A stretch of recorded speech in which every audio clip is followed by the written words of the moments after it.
Middle class ஃபேமிலியில் இருக்கிறவங்க பார்க்க வேண்டிய முக்கிய பதிவு. ஆண்களுக்கும் பொறுப்பு இருக்குது, பெண்களுக்கும் பொறுப்பு இருக்குது. பொறுப்பு இல்லாமல் வாழ்ந்தால் எவ்வளவு பெரிய ஆபத்தில் சிக்க போறீங்கன்றது தான் இந்த பதிவில் சொல்லக்கூடிய ஒரு வார்த்தைகளும். கண்ணீரோடு வாழ்வது பெருமை இல்லைங்க, கண்ணீரோடு வாழ்வது கடவுளை அவமதிப்பதற்கு சமம். கடவுளுடைய எதிர்பார்ப்பையே நாம முட்டாள்தனமா மாத்திட்டோம். என்னைக்காவது நாம இந்த மாதிரியான கேள்விகளை கேட்டு இருப்போமா? இன்னைக்கு பொறுப்பில்லாமல் யாரெல்லாம் வாழ்ந்து கொண்டு இருக்கிறார்களோ அத்தனை பேரும் நாளை கண்ணீர் விட்டு அழ வேண்டிய ஒரு அவல நிலையும் ஏற்படலாம். ஆபத்தை வாங்கிக்கிறது நல்லதா இல்ல ஆபத்தை தவிர்க்கிறது நல்லதா? தயவு செய்து பொறுப்பான மனிதர்களா வாழ்ந்து குடும்பத்தையும் நாட்டையும் காப்பாற்ற வேண்டிய பொறுப்பு இங்க ஒவ்வொரு தனி மனுஷனுக்கும் இருக்குதுன்றது தான் இந்த பதிவு தெளிவா சொல்லக்கூடிய ஒரு பதிவா உங்க வாழ்க்கையில அமைய போகுது.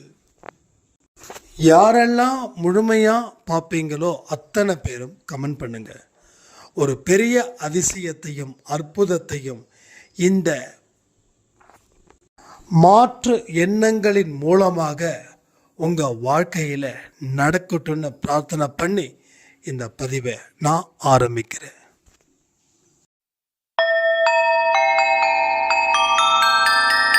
ஓம் சாயிரா சாயிரா, ஓம் சாயிரா சாயிரா, ஓம் சாயிரா சாயிரா, அன்பே சாயிரா, பேரன்பே சாயிரா, அகிலம் தளிக்க ஆத்மா விழிக்க அனுதினம் சாயிரா, எங்கள் அன்பே சாயிரா.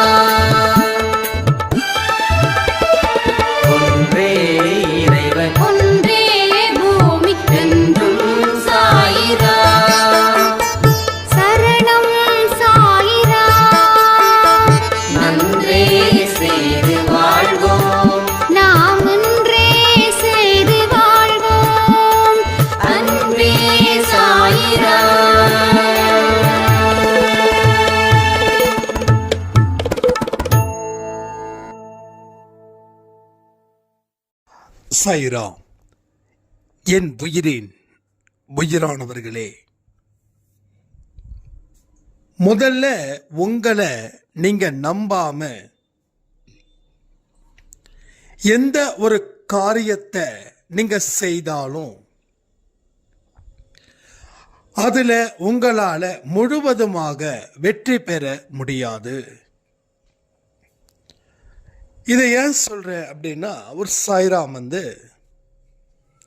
நான் கடவுளை மட்டும்தான் நம்புறேன், என்ன நம்பவே இல்லை, அப்படி இருந்தும் வாழ்க்கையில ஏன் என்னால சாதிக்க முடியல? இது நாம எல்லோரும் சொல்லக்கூடிய ஒரு வார்த்தை. நான் என்ன நம்பலைங்க, எல்லாமே அவர்கிட்ட ஒப்படைச்சிட்டேங்க. இந்த வார்த்தைகள் நீங்க சொல்லக்கூடியவர்களா இருந்தீங்கன்னா நிச்சயமா இதுக்கு ஒரு முடிவு கட்டுங்க. இன்னைக்கு உங்களை நம்பாம எந்த அற்புதத்தையும் சாயப்பா நடத்தவே மாட்டார் உங்க வாழ்க்கையில.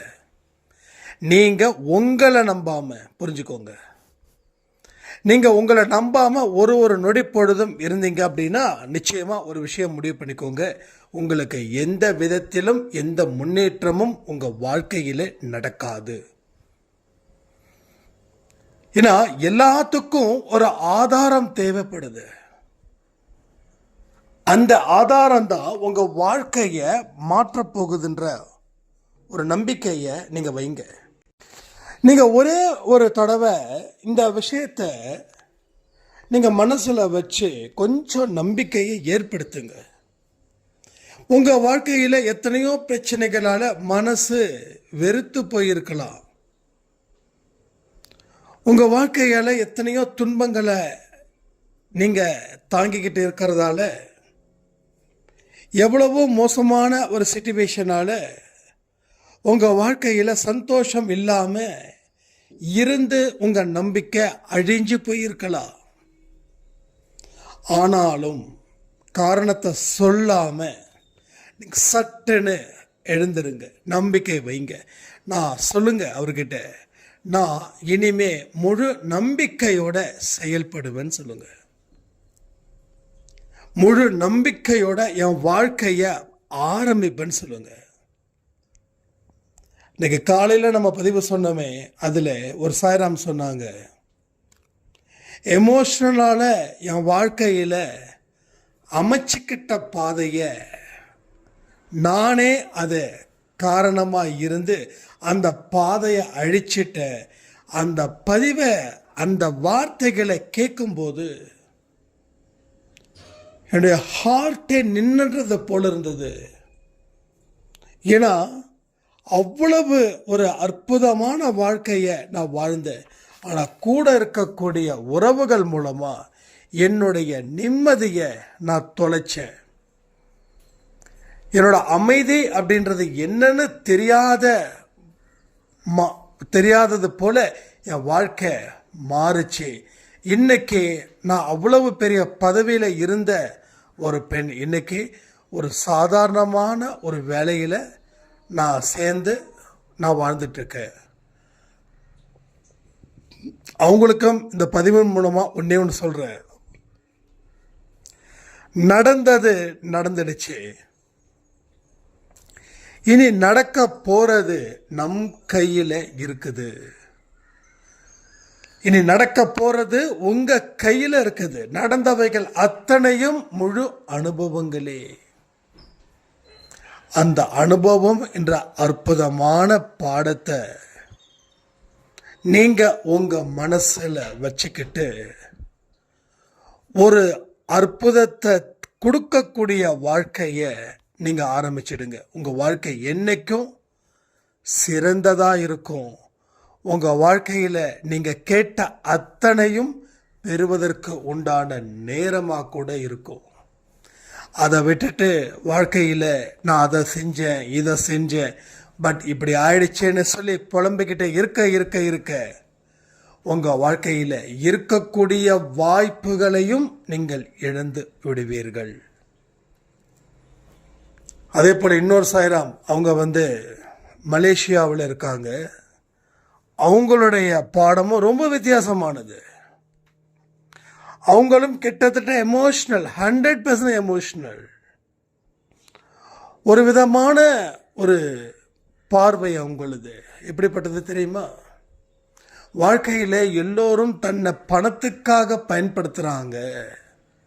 அதாவது அவங்க மகன், அவங்க மகள், அவங்க கணவர், எல்லோரும் எல்லாமே பணம் சம்பாதிக்கிறதுல தாங்க அப்படின்னாங்க.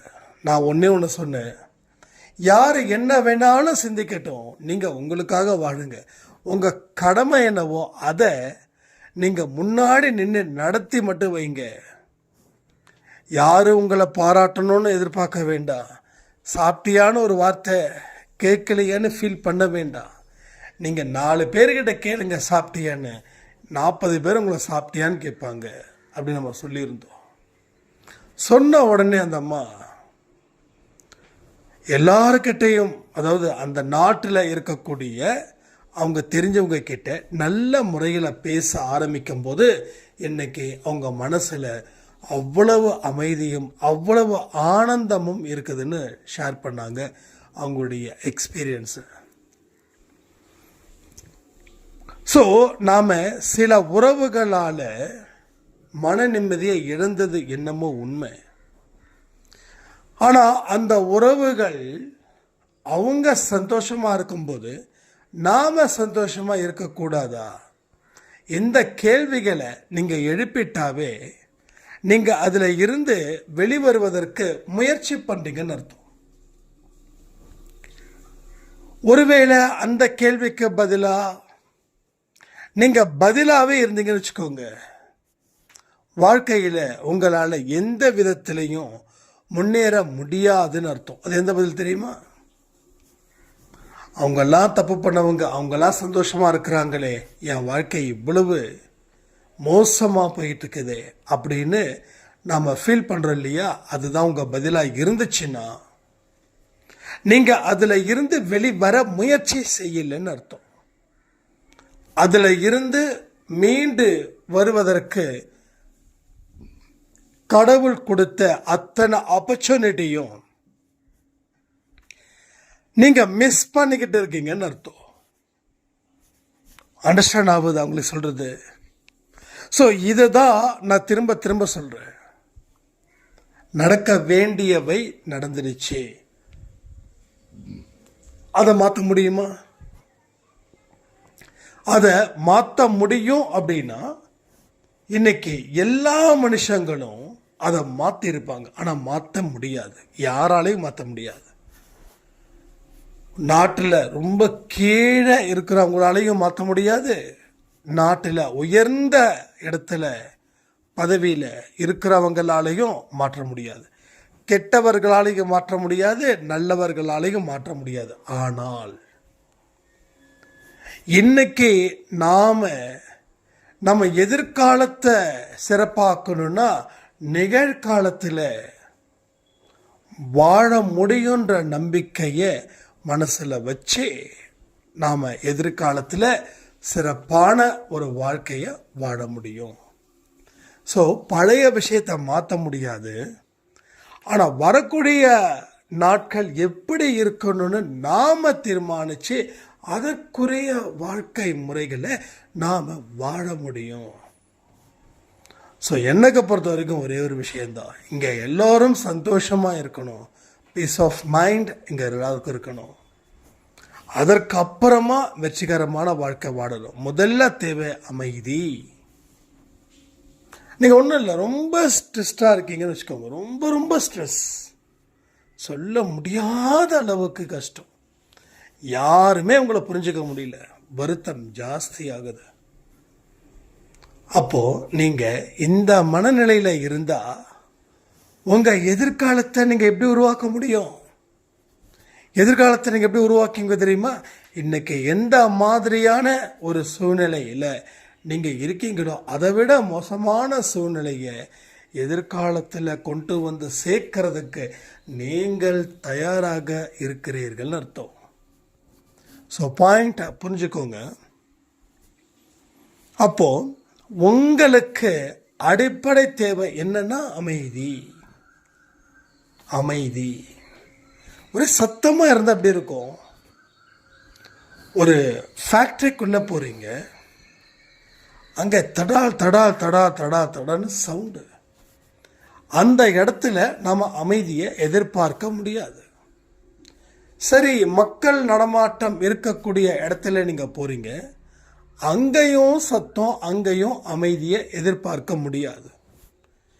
சரி, அமைதியான ஒரு இடத்துல இருக்கீங்க, அங்கே அமைதியை எதிர்பார்க்க முடியுமா? நம்ம நினைக்கிறோம் ஒரு அமைதியான ஒரு இடம் இருக்கணும் அப்படின்னு. ஆனால் அமைதியான ஒரு இடம் அப்படின்றது உலகத்தில் எங்கேயுமே இல்லை. ஏன்னா நீங்கள் அந்த எண்ணங்களை சுமந்து கொண்டு தான் எல்லா இடத்துக்கும் போகிறீங்க, எல்லா இடத்துக்கும் போகிறீங்க. அப்போ உங்கள் மனசில் ஓட விடக்கூடிய எண்ணங்கள், வருகிற எண்ணம், போகிற எண்ணம், அங்கே தங்குற எண்ணம், இது மாதிரி இதுதான் உங்களுக்கு மிகப்பெரிய ஒரு இரைச்சலை அது தருது. ஏன் நம்மளால் சிலரால் தியானம் செய்ய முடியல? எதனால? யாருமே இல்லாத ஒரு இடத்துல உட்காந்து தியானிக்க முயற்சி பண்ணுறீங்க, மெடிடேஷன் செய்கிறீங்க, ஆனாலும் அந்த மெடிடேஷன் ஏன் கம்ப்ளீட் ஆகலை? உங்கள் கூட யாருமே இல்லை, உங்கள் ரூமில் நீங்கள் மட்டும்தான் இருக்கீங்க, உங்கள் ரூம் லாக் ஆகியிருக்குது, பட் அமைதி இருக்குதா? வெளிப்புறம் அமைதியாக இருக்குது, ஆனால் உள்புறமோ அமைதியற்று இருக்கு. அதில் ஏகப்பட்ட சிந்தனைகள். நம்ம ஏமாந்தது, அதனால் துக்கமாக இருந்தது, அதனால் விரக்தியாக இருந்தது, யார் யாரெல்லாம் நம்ம நினைக்கக்கூடாதோ அத்தனை மனிதர்களும் உள்ள வராங்க, இன்னும் குழப்பத்தை ஏற்படுத்துகிறாங்க. இப்போ தியானத்தில் சொல்கிறேன், உங்கள் உள் மனசில். அப்போ உங்கள் உள் மனசு ஏதோ ஒன்று நினச்சிக்கிட்டே இருக்குது. அதை நினைக்க நினைக்க அது முடிவே இல்லாமல் போகுது. ஸோ எண்ணங்களை நிறுத்தி வைக்க முடியுமா? சத்தியமாக முடியாது. ஸோ எண்ணங்களை கட்டுப்படுத்த முடியும், எண்ணங்களை திசை திருப்ப முடியும், ஆனால் எண்ணங்களை நிறுத்தி வைக்க முடியாது. இப்போ நாம் என்ன பண்ணுறோம்? தியானம் செய்யும்போது சாயப்பாவுடைய அந்த ஸ்லோகன் சொல்லுங்கன்றோம் இல்லையா? இன்னும் உங்கள் மனசில் ஏதாவது ஒரு கடவுளை நினச்சிக்கோங்கன்னு சொல்கிறோம். ஸோ அதை நினைக்கும் போது எண்ணங்களை நிறுத்தலை, ஒரே எண்ணத்தில் நம்ம மனசை கொண்டு வைக்கிறோம். அதுவும் ஒரு எண்ணம் தான். இங்கே நிறைய பேருக்கு தெரியல. ஸோ எண்ணங்களை நிறுத்தி வைக்கணும், நிறுத்தி வைக்க முடியாது. ஆனால் அந்த எண்ணத்தை ஒருமுகப்படுத்த முடியும். ஸோ இந்த வழியில் இதை மட்டும்தான் நான் அடுத்த 20 நிமிஷத்துக்கு நினைப்பேன். அப்படின்னும் போது எண்ணங்களை ஒருமுகப்படுத்தும் போது பல எண்ணங்கள் வருவது தடைப்படுகிறது, பல எண்ணங்கள் வெளியில போகிறதும் தடைப்படுகிறது. அப்போ பிராக்டிஸ் இல்லாம உங்களால அமைதியா இருக்கவே முடியாது. ஒரு 50 வயசுல இருந்து 60 வயசுல இருக்கிறவங்களுக்கு என்னென்ன பிரச்சனைகள் இருக்கும் தெரியுமா? அதே போல 20ல இருந்து 30ல இருக்கிறவங்களுக்கு என்னென்ன பிரச்சனைகள் இருக்கும் தெரியுமா? ஒவ்வொரு ஏஜ் குரூப்லேயும் ஒவ்வொரு காலகட்டத்திலையும் ஒவ்வொரு விதமான பிரச்சனைகள், அதற்கு உரிய எண்ணங்கள் இன் அண்ட் அவுட், உள்ள போகுது வெளிவருது.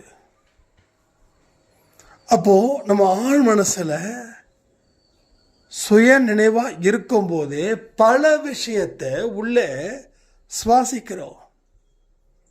ஒரு உணவு எடுத்துக்கிறது போல, உணவாவது காலையில் எடுத்துக்கிட்டு அடுத்த நாள் இரவோ அடுத்த நாள் காலையிலையோ இல்லை அதே இரவோ மோஷனாக வெளியில் போயிடுது. உள்ளே சாப்பிட்ற சாப்பாடு மோஷனாக வெளில போயிடுது. ஆனால் எண்ணங்கள் மட்டும், சாப்பிட்ற எல்லா எண்ணங்களும் உள்ளே போய் அப்படியே ஸ்ட்ரக் ஆகிடுது.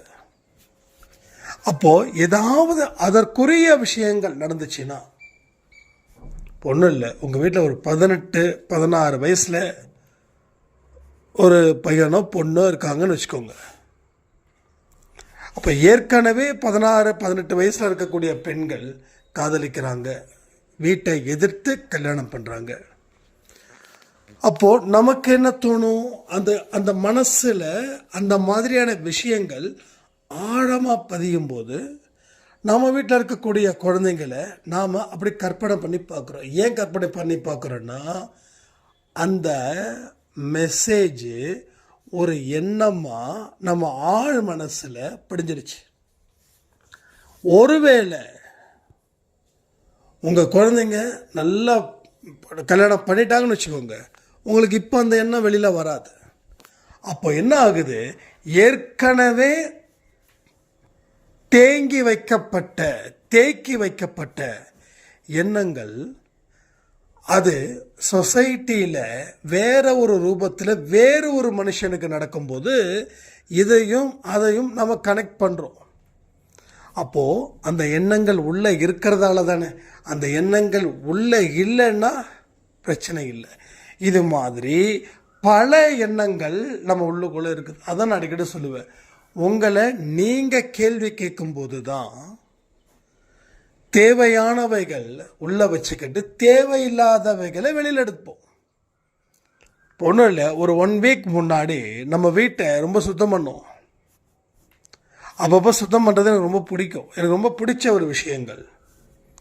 அப்போது நாம் சுத்தம் பண்ணும்போது தேவையான பொருளை உள்ளே வச்சுருக்கோம், தேவையில்லாத பொருள்களை வெளியில் கொடுக்குறோம். கிட்டத்தட்ட என்னுடைய ஏகப்பட்ட ஷர்ட்ஸ், ஏகப்பட்ட டிஷர்ட்ஸ் எல்லாமே கொடுத்தோம்.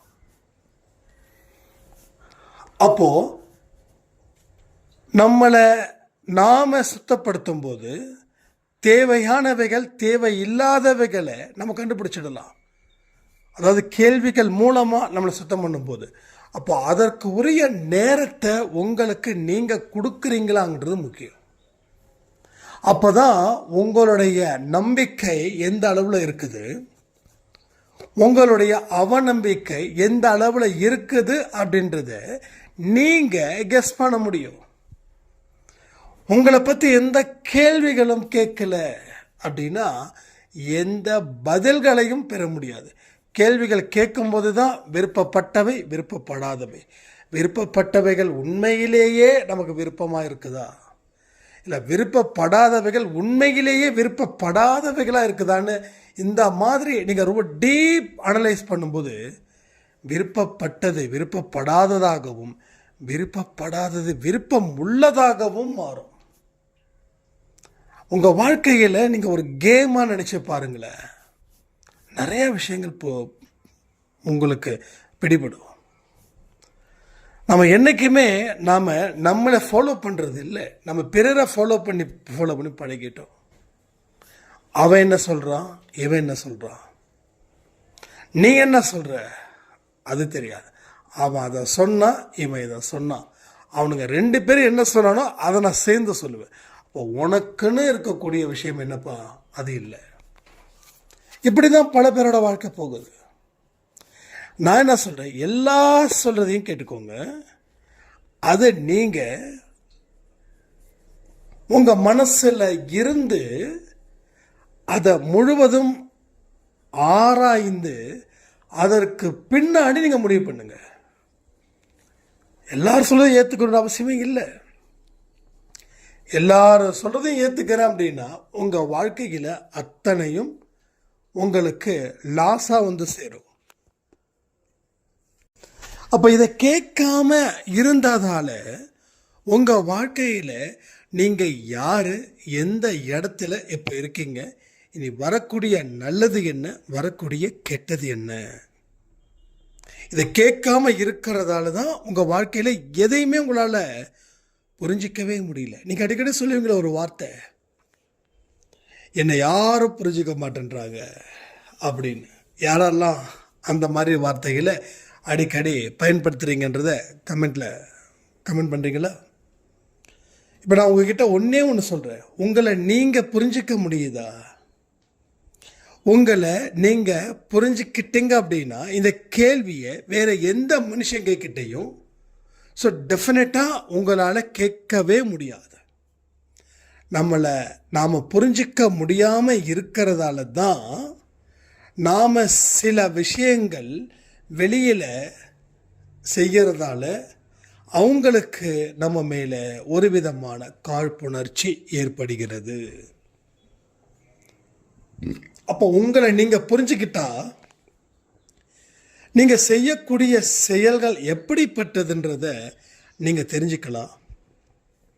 உங்கள் செயல்கள் மூலமாக மற்றவங்க சந்தோஷமாக இருக்காங்களா இல்லையான்றதையும் நீங்கள் புரிஞ்சிக்க முடியும். அப்போ இந்த இடத்துலையும் ஒரு பெரிய மெகா தவறு என்ன தெரியுமா, உங்களை நீங்கள் புரிஞ்சிக்காதது. 2வது இன்னொரு விஷயமும் இருக்குது, நான் எதிர்பார்த்தது போல யாருமே இல்லை. இந்த வார்த்தை எனக்கும் அளவுக்கு அதிகமாகவே வரும். நம்மளை மாதிரி ஏன் மற்றவங்க இருக்க மாட்டேன்றாங்க அப்படின்னு. அதற்கும் ஒரே ஒரு கேள்வி, நீங்கள் எதிர்பார்த்தது போல நீங்கள் செயல்படுறீங்களா? உங்களால் ஒன்றும் இல்லை, தினமும் சச்சரித்திரம் படிக்கணும். இது நம்ம அன்பே சாயில சொல்லக்கூடிய முக்கியமான விஷயம். இதை நீங்களும் ஆமாம் சொல்கிறீங்க, இனிமேல் செய்வேன்னு சொல்லுங்க. ஆனால் ஒரு வாரம் செய்கிறீங்க, ஒரு வாரமே பெருசுன்னு நினைக்கிறேன்ல, அடுத்த வாரம் அந்த புக்கும் தெரியாது, நீங்களும் காணாமல் போயிடுவீங்க. இது ரொம்ப சிம்பிள்.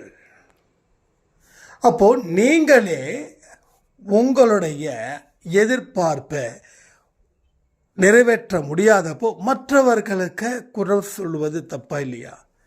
நான் திரும்ப சொல்கிறேன், அடுத்தவனை குறை சொல்கிறது ரொம்ப ஈஸி. ஆனால் அதனால் உங்களுக்கு எந்த இடத்துலையும் பலன் இல்லையே, அது உங்களுக்கு ஆபத்தாக தானே முடியுது. நீங்கள் யாரெல்லாம் குறை சொல்கிறீங்களோ திருப்பி அவங்களும் உங்களை குறை சொல்லுவாங்க. அப்போ நீங்கள் என்ன பதில் சொல்லுவீங்க? ஆனால் அன்பே சாயலை பொறுத்த வரைக்கும் ஒன்றே ஒன்று தான். யாரை பார்த்தும் குறை சொல்லவே சொல்லாதீங்க.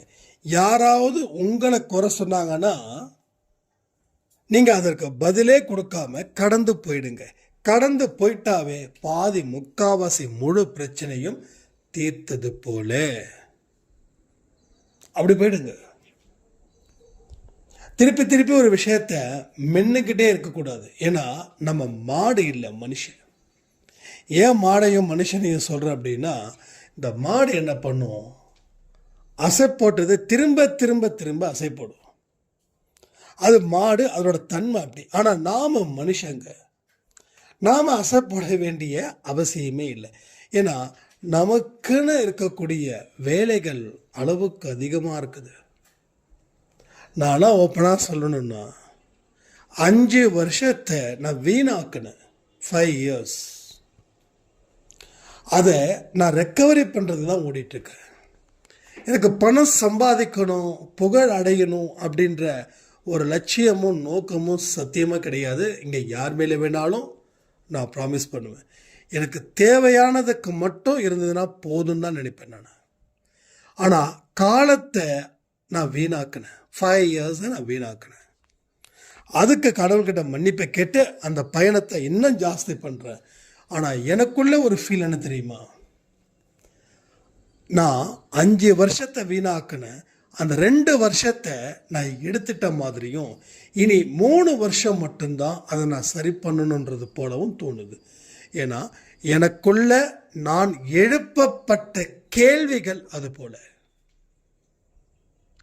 ஏன்னா என்னுடைய அனுபவத்தை நான் சொல்லி புரிய வைக்க முயற்சி பண்ணுறேன். ஏன் தெரியுமா, நீங்களும் காலத்தை வீணாக்கியிருக்கீங்க அப்படின்னு ஒரு விஷயத்தால். இப்பயும் சொல்கிறேனே, இங்கே எத்தனையோ பேர் இருக்கீங்க. என்னோட வயசில் பெரியவங்களும் இருக்கீங்க, எனக்கு வயசில் சின்னவங்களும் இருக்கீங்க. மனசாட்சியத்தோடு சொல்லுங்க, நான் காலத்தை வீணாக்கலைன்னு. ஏன் இதை கேட்குறேன் அப்படின்னா, நம்ம காலத்தை வீணாக்காமல் இருந்தால் நம்ம வாழ்க்கை இந்நேரம் 20-30 மடங்கு உயர்ந்த நிலையில் அது போயிருக்கும். உயர்ந்த நிலையில் போகக்கூடிய வாழ்க்கையில் எந்த துன்பமும் துயரமும் இருப்பது இல்லை. அப்போ எத்தனை வருஷம் காலத்தை வீணாக்கி இருக்குமோ அத்தனை வருஷத்தில் பின்தங்கி நாம் இருக்கிறோம், பின்தங்கி இருக்கிறோம். அதாவது இந்த ஒலிம்பிக்கில் 100 பேர் ஓடுறாங்கன்னா 100 பேரும் ஃபஸ்ட்டு வர மாட்டாங்க. அதில் எத்தனையோ பேர் பின்தங்கி ஓடிட்டுருப்பாங்க. உங்கள் கூட வந்தவங்க முன்னாடி ஓடுறாங்க.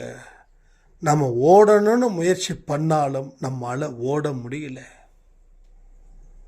அப்போது என்ன ஆகுது, பின்தங்கி. முன்னாடி வந்தவன் பரிசை வாங்கி அவன் பாட்டுக்கு போயிட்டான். ஆனால் பின்னாடி வந்தவன் நமக்கு ஆறுதல் பரிசு கூட கொடுக்கல இங்கே. So this is a fact. உங்களை புரிஞ்சிக்க தான் நான் முயற்சிகள் பண்ணுறேன், வேறு ஒன்றுமே இல்லை. காலத்தை வீணாக்கிட்டேன் சாயப்பா, இனி காலத்தை வீணாக்க மாட்டேன். காலத்தை என் கடமையை போல காப்பேன்.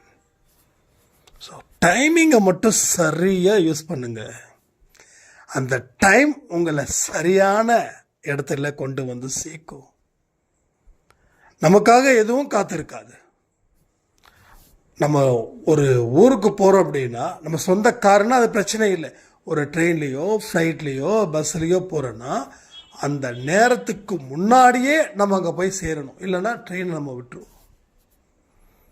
அது போல தான் இதுவும். இப்போ ட்ரெயினை விட்டால் என்ன ஆகும், ப்ரோக்ராம் கேன்சல் ஆகும். இப்போ மறுபடியும் ஒரு நாள் ப்ரோக்ராம் போடணும். இப்போ நம்ம அதுக்கு தகுந்த மாதிரியான ஒரு ஆயத்தத்தை ரெடி பண்ணியிருப்போம். இப்போ மறுபடியும் ரிட்டர்ன் ஆகி மறுபடியும் வீட்டுக்கு வந்து மறுபடியும் 1 or 2 டேஸில் மறுபடியும் ப்ரோக்ராம் போட்டு மறுபடியும் டிக்கெட் புக் பண்ணி மறுபடியும் எஃபர்ட்ஸ் கொடுத்து தேவையா? அப்போ ஒரு வேலையை ஒரே வேலையோடு செஞ்சு முடிச்சிடணும். ஒரு வேலையை 10 தடவை செய்யக்கூடாது. அப்போ இங்கே காலம் வீணாகுது. நம்ம பொருள் வீணாகிறத பற்றி கவலைப்படுறோம், ஆனால் காலம் வீணாகிறத பற்றி இங்கே நிறைய பேர் கவலையே படுறதே இல்லை. இங்க பாருங்க, 100 வருஷம்தான் மனுஷனுடைய வயது. அதில் சராசரி வயசுன்றது 60 இல்லை 70. அப்போ 60 வருஷம், 60 × 365, இவ்வளவுதான் நீங்கள் வாழ வேண்டிய வாழ்க்கையோட நாட்கள். அப்போது இத்தனை விஷயங்களை நாம் நிராகரிக்கிறோன்றதை பாருங்க. ஆனால் நீங்கள் எதையெல்லாம் ரிஜெக்ட் பண்ணீங்களோ அதுதான் உங்கள் வாழ்க்கையில் இன்னைக்கு பெரிய பெரிய துன்பத்தை அது கொடுக்குது. நல்ல விஷயத்தை பேசலாம் அப்படின்னா யாரும் பேச தயாராக இல்லை. இது ஜென்ரலாக நான் சொல்கிறது, நான் அன்பே சாயில மட்டும் சொல்லலை, பொதுவாக சொல்கிறேன். ஒரு நல்ல விஷயத்துக்கு ஒரு டிஸ்கஷன், ஒரு ஆன்மீகம்னா என்ன, கர்மானா என்ன, நமக்கு இருக்கக்கூடிய பிரச்சனைகளை தீர்ப்பதற்கு என்னென்ன வழிகள், அதுக்கு யாரும் நேரத்தை ஒதுக்கிறது இல்லை. ஒன்றும் இல்லை, திருச்சியில் இந்த ஐயப்பன் கோயில், அந்த சபரிமலை கோயிலில் ஒரு பிரசங்கம் நடக்குது. அந்த பிரசங்கத்தில் நான் ஜஸ்ட் லைக் தட் வந்து ரொம்ப எமர்ஜென்சி, நம்ம அம்மா அப்பா, இது நடந்தது ஒரு 4 years முன்னாடி. அப்போ வந்து அந்த பிரசங்கம் வந்து அவ்வளோ நல்லா இருந்தது. அவங்கள வந்து பகவத்கீதையில் ஸ்லோகத்தை சொல்லி அதனோட கூட தமிழாக்கத்தை ரொம்ப தெளிவாக சொல்கிறாங்க.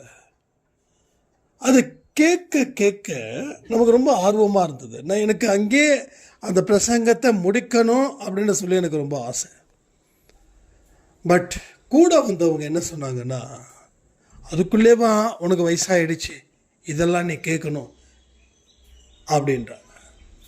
ஸோ வயசுக்கும் ஞானத்துக்கும் என்ன சம்பந்தம்னு எனக்கு தெரியல. ஸோ அப்படி தான் இன்றைக்கி நடக்குது. அது மட்டும் இல்லாமல் அங்கே கூட்டம் ரொம்ப கம்மி. கிட்டத்தட்ட எனக்கு தெரிஞ்ச வரைக்கும் ஒரு ஐ திங்க் ஒரு பெரிய மண்டபம் மாதிரி இருக்குது. எல்லாருக்கும் தெரியும் திருச்சியில் இருக்கிறவங்களுக்கு. ஃபார் எக்ஸாம்பிள் ஒரு 500 பேர் உட்காரலாம் அப்படின்னா அங்கே ஜஸ்ட்டு 10 இருந்து 20 பேர் மட்டும்தான் இருந்தாங்க. அதுலேயும் நிறைய பேர் வந்து ஃபோனை பார்த்துட்டு இருந்தாங்க. அப்போ நல்ல விஷயத்தை கேட்க நம்ம காது தயாராக இல்லை, நல்லதை பார்க்க நம்ம கண்கள் தயாராக இல்லை. அதனால் நல்லது நடக்க நமக்கு வாய்ப்பே இல்லை. அப்படி வச்சுக்கலாமா? தப்பு இல்லைல்ல? எத்தனையோ நூல்கள் இருக்கு. சச்சரித்திரம் இருக்குது, ஸ்ரீ குரு சரித்திரம் இருக்குது, பைபிள் இருக்குது, குரான் இருக்குது, பகவத்கீதை இருக்குது. ஒரு பக்கத்திலையும் ஒரு வார்த்தைகளும் வாழ்க்கைக்கு தேவையானவைகள். ஆனால் அதை கேட்க தயாராக இல்லை.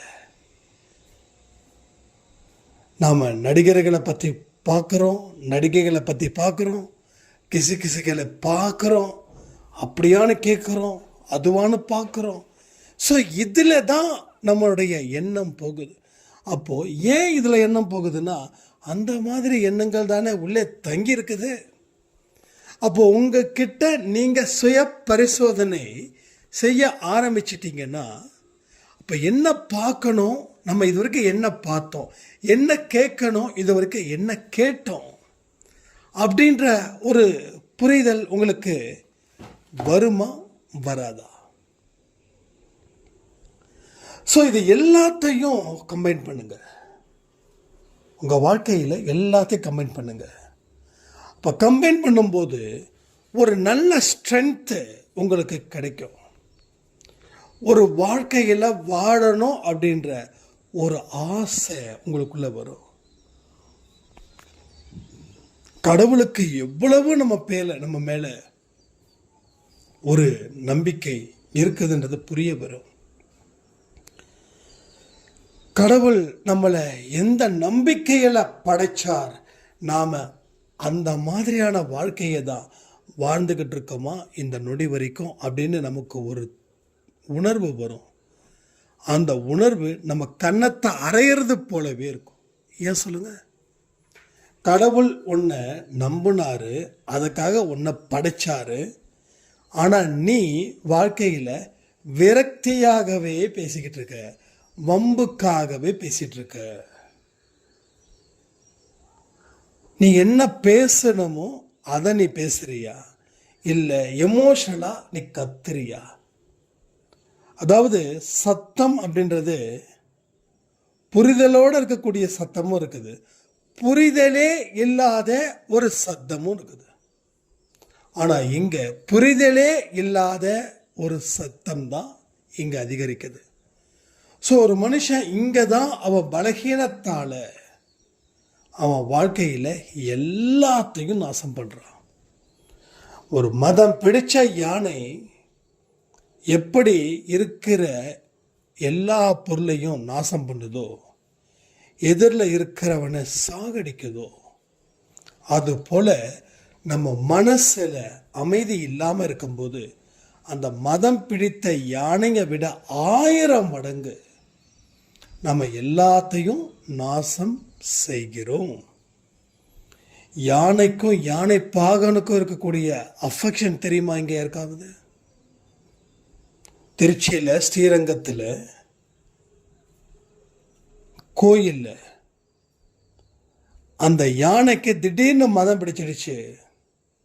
அந்த பாகனை ஒரே அடி பாவமா, அதை இப்போ கூட நினச்சி பார்க்கும்போது, அந்த டைமில் தான் நான் திருச்சியில் இருந்தேன். அந்த நாளில் தான் நான் அந்த சபரிமலை கோயிலுக்கெல்லாம் போனது. மனசில் அவ்வளவு ஒரு கஷ்டம். அந்த யானைக்கு மதம் பிடிச்ச அது சரியானதுக்கப்புறம் அந்த யானை பாகனை தேடுது, சாப்பாடு சாப்பிடல. அப்போ இந்த யானைக்கிட்ட இருந்து என்னங்க பாடம் கற்றுக்க முடியும்? நாமளும் மதம் பிடித்த மனிதர்களா மாறும்போது யாருக்கிட்ட என்ன பேசுகிறோன்னு தெரிய மாட்டேங்குது. உறவுகளை உடைக்கிறோம், உறவுகளை உடைக்கிறோம். உடைத்ததற்கு பின்னாடி வருந்துகிறோமா இல்லையா?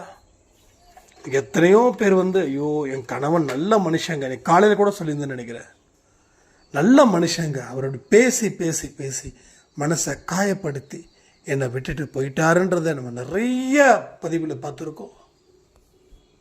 அதே போல் எத்தனையோ பேர் ஆண்கள் பெண்களை மதிக்காம, பெண்கள் சொல்லக்கூடிய அறிவுரைகளை ஏற்றுக்கொள்ளாம, குடும்பத்துக்கு பொறுப்பான மனிதர்களா இல்லாம, அந்த வீட்டில் இருக்கக்கூடிய பெண்கள் எவ்வளவு கவலைப்படுறாங்க. எவ்வளவு நாள் தான் ஒரு பெண் வாழ முடியும் இப்படிப்பட்ட மனிதருங்க கிட்ட? உடனே மனைவி அவங்களுடைய தாய் வீட்டுக்கு போனதுக்கப்புறம் எத்தனையோ இடத்துல அன்பே சாய் குடும்பத்தில் நிறைய விஷயங்கள் அந்த பிரிதல் நடந்திருக்குங்க. நிறைய பிரிவு நடந்திருக்குது, ஏகப்பட்ட பிரிவு நடந்திருக்குது. ஒவ்வொருத்தங்களும் ஆண்கள் இது மாதிரி ப்ரே பண்ணுங்க, என்னோட மனைவி திரும்ப வரணும்னு சொல்லி. அப்போது அவங்க விருப்பப்பட்டு போனாங்களா அவங்க தாய் வீட்டுக்கு? இல்லை, வெறுத்து போனாங்க. ஏன்? குடும்பத்தை பார்த்துக்காத பொறுப்பில்லாதவர்கள்கிட்ட எப்படி வாழ முடியும்? அப்போ எத்தனையோ நாள் அந்த கேள்வி வந்திருக்கும். அந்த கேள்வி இப்போ முழுமை அடைந்துடுச்சு, பதில் இல்லை, அதனால கிளம்பி போயிட்டாங்க. இன்னைக்கு குடும்பம் இல்லாத எத்தனையோ ஆண்கள் சிலர் சேர்ந்துருக்காங்க, ஆனால் இன்னும் பலர் சேரலை. ஸோ இன்னைக்கு இந்த விஷயத்த பேசுறதுக்கு காரணம் இல்லாமலாம் இருக்காது. வாட்ஸ்அப்பில் ஒரு சாய்ராமுடைய கதர், கண்டிப்பாக நான் மன்னிக்கணும் என்னோட மனைவி, நான் பொறுப்பில்லாதவனா, நான் கடனுக்கு மேலே கடனை வாங்கி வாங்கி வாங்கி வாங்கி இன்றைக்கி கடன்காரங்க என் வீட்டுக்கு என் மனைவியை கையை பிடிச்சி இழுத்து, அதன் மூலமாக என்னுடைய மனைவி தலை குனிஞ்சு வீட்டை விட்டு போயிட்டாங்க. இன்றைக்கி நான் வருத்தப்படுறேன், என்னால் என்ன பண்ண முடியும் அப்படின்னு இப்போ யோசிச்சு பாருங்க. இது நிறைய பெண்கள் கிட்ட நடக்குதுங்க. இங்கே ஆண்கள் கடனை எல்லாம் மீறி வாங்குறாங்க, அந்த பொறுப்பை அவங்க ஏற்றுக்கலை. வீட்டில் இருக்கக்கூடிய பெண்களுடைய தலையில் அது இடியா விழுது. என்ன பண்ணுவாங்க, என்ன செய்வாங்க? தயவு செய்து சொல்கிறேன், இங்கே இருக்கக்கூடிய ஆண்களுக்கு ஒரு தண்ணியை குடிச்சாவது வாழ்ந்துடலாமே தவிர கடனுக்கு வாங்கி வாழ்க்கையை தயவு செய்து வாழாதீர்கள். ஏன்னா கடனால் பாதிக்கப்பட்டவங்கள நானும் ஒருத்தன். ஆனால் அது என்னோட பாதிச்சுது, வேற யாருக்கும் பாதிக்கல. அப்போ ஆனால் இன்னைக்கு உங்களுக்குன்னு ஒரு குடும்பம் இருக்குது. நல்லா யோசிச்சு பார்த்துக்கோங்க. நீங்கள் பணத்தை கொடுக்க முடியாமல் நீங்கள் தலைமறைவாயிட்டீங்கன்னா உங்களுடைய குடும்பம் அவங்களுக்கு டார்கெட்டாக போயிடும். அதனால் குடும்பத்தை நல்லா வாழ வைக்கணும்னு சொல்லி அங்கேயும் இங்கேயும் கடனை தயவு செய்து வாங்காதீங்க. என்ன உங்களால் முடியுதோ அதை செஞ்சு கொடுங்க குடும்பத்துக்கு. ஒரு நாள் இல்லை ஒரு நாள் அவமானத்தில் உங்கள் மனைவியோ குழந்தைகளோ தலைக்குணவி வந்துச்சுன்னா நீங்கள் உயிரோடு இருந்தும் உயிரற்ற மனிதனாக இருக்கக்கூடிய சூழ்நிலையும் உங்களுக்கு வரலாம். ஏன்னா இதை நிறைய பேருடைய கதைகளை கேட்டு தான் நான் இந்த பதில் சொல்கிறேன். நாம் பொறுப்பானவர்களாக, ஆண்களையும் சரி பெண்களையும் சரி, நாம் பொறுப்பானவர்களாக இருக்கிறோமா? நம்ம கணவர் சம்பாதிக்கிறாரா இல்லை கடன் வாங்கி குடும்பம் நடத்துகிறாரா? இதை எல்லாத்தையும் பெண்களுக்கும் தெரிஞ்சுக்கணும், பெண்களுக்கும் பொறுப்பு இருக்குது. கணவன் 10,000 ரூபா சம்பாதிக்கிறாங்கன்னா 8,000க்குள்ளே குடும்பம் நடத்த நம்ம தயாராக இருக்கணும். இல்லை, என் குழந்தைய பெரிய ஸ்கூலில் தான் படிக்க வைப்பேன், தமிழ் மீடியம் ஸ்கூலில், கவர்மெண்ட் ஸ்கூலில் படிக்க வைக்க மாட்டேன். ஒரு சாய்ராம் சொல்லியிருந்தாங்க, உங்கள் கணவருடைய சம்பளத்துக்கு தகுந்த மாதிரி நீங்கள் படிக்க வைக்கிறீங்களா உங்கள் குழந்தைங்களன்னு கேட்டேன். அதுக்கு அந்த சாய்ராம் சொல்கிறாங்க, இல்லை, நான் படித்தது தமிழ் மீடியம், அதனால தான் என் வாழ்க்கை இப்படி இருக்குது. அதனால் என்னுடைய குழந்தைங்களை நான் எங்கள் ஏரியாவில் இருக்கக்கூடிய பெரிய ஸ்கூலில் சேர்த்துருக்கேன். இப்போ என்ன ஆச்சுன்னா, இந்த குழந்தைங்களை படிக்க வைக்கிறதுக்கு அவங்க கடன் வாங்க வேண்டிய ஒரு நிர்பந்தம் ஏற்படுது. ஸோ ஆரம்பத்திலேயே அந்த குழந்தைகளை படிக்க வைக்க கடன் வாங்குறாங்கன்னா போக போக அந்த குழந்தைகளோட படிப்பு செலவு என்ன ஆகும் யோசிச்சு பாருங்க. இது எல்லா மிடில் கிளாஸ் ஃபேமிலியும், லோயர் மிடில் கிளாஸ் ஃபேமிலியில் நிறைய நடக்குது. அப்பர் மிடில் கிளாஸ் அவனுடைய ஸ்ட்ரென்த் இருக்குது, அவன் படிக்க வைக்கிறான். ஆனால் லோயர் மிடில் கிளாஸில் நம்ம உடல் தான் நமக்கு ஸ்ட்ரென்த்து, நமக்கு சொத்து பத்து இல்லை. நாம் நடமாடினா தான் நம்ம குழந்தைங்கள நம்ம சம்பாதிச்சு காப்பாற்ற முடியும். ஸோ இல்லைன்னா என்ன ஆகும்? அதெல்லாம் புரிஞ்சிக்க வேண்டியவங்க புரிஞ்சுக்கிட்டா வாழ்க்கையில் பிரச்சனைகளே இல்லை.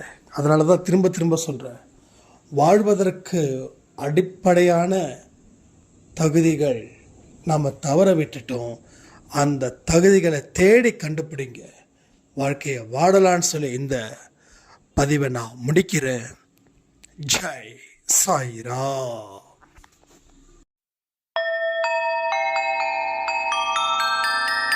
ஓம் சாயிரா சாயிரா, ஓம் சாயிரா சாயிரா.